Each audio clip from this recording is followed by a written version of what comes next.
দ্বিতীয় পক্ষের স্ত্রীকে খুনের অভিযোগ স্বামীর বিরুদ্ধে মাটিগাড়া এলাকার ঘটনায় চাঞ্চল্য। মৃতার নাম ঋতু গুপ্তা। অভিযুক্ত রাজেশ কুমার গুপ্তা। ঘটনাটি ঘটেছে শিলিগুড়ি মেট্রোপলিটন পুলিশের মাটিগাড়া থানা এলাকার টুম্বাজোতে।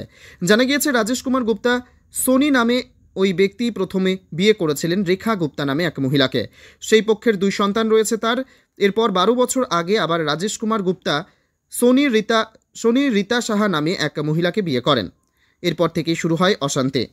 প্রথম পক্ষের স্ত্রী রেখা গুপ্তা থাকত টুম্বাজোত এলাকায়, আর পিতা রীতা সাহা থাকত রানানগর এলাকায়।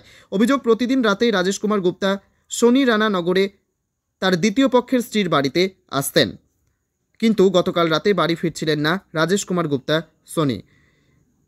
এরপর রীতা সাহা সন্দেহের বশে রাজেশ কুমার গুপ্তাকে খুঁজতে টুম্বাজোতে রেখা গুপ্তার বাড়িতে যায়। অভিযোগ, সেখানেই ছিলেন রাজেশ কুমার গুপ্তা সোনি। সেখানেই নাকি রীতা সাহার উপর হামলা চালান রাজেশ কুমার গুপ্তা সোনি।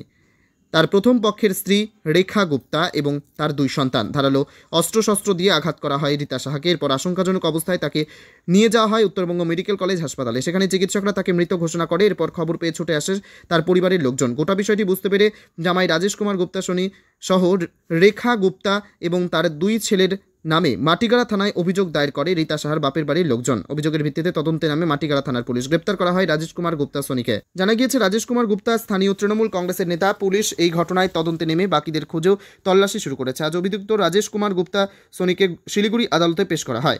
অপরদিকে রীতা সাহার দেহ ময়না তদন্তে পাঠিয়েছে মাটিগাড়া থানার পুলিশ।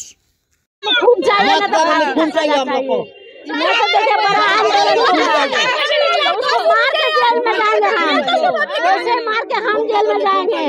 मेरा बेटी को क्यों मारा? मेरा बेटी को उनके खून लगा, खून छुपा के क्यों भागे वो? उनको बोले मेरे माँ को वापस ला के देगा, मेरे माँ को वापस ला देगा।